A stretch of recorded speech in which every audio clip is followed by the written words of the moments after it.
xeexee nga gis kaaw. parce que ñaari pied droit la dañuy jàkkaarloo ñoom ñaar. dañuy jàkkaarloo waaw.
soxna yi booy seet ñoom ñoo majoritaire fii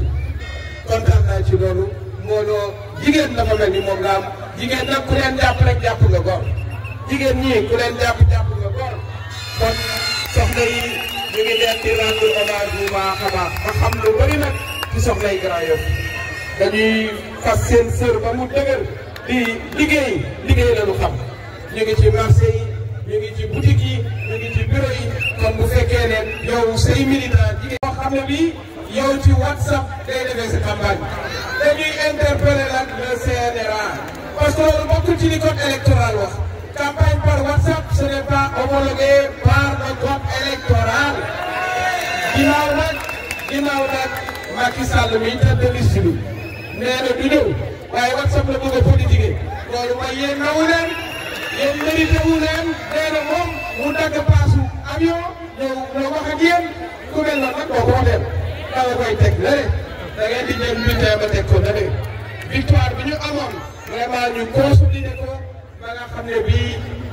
rañowaale la grande majorité parce que majorité incha allahu rabi dinañu ko am dañu bëgg nag taxawaayu Grand Yoff doon taxawaay bu am solo bu ko defee nag bu ñuy saytu yëf yi ñu ne suñu gars yi Grand Yoff yi mënuñu leen a fàtte ndax dañu contribuer largement à la victoire kon loolu moo doon kaddu yi maa ngi lay féliciter professeur Mamadou Sidibé ci sa taxawaay ci sa leadership di wax aussi suñu responsable cadre yi nga xam ne ñu ngi fii ci Grand Yoff ñu jàppanteeg yow bu baax doon bokk ndey bokk baay ndax ñun noonu la ñuy àndee xamuñu. di xeexee nga gis kaaw. parce que ñaari pied droite la dañuy jàkkaarloo ñoom ñaar. dañuy jàkkaarloo. waaw.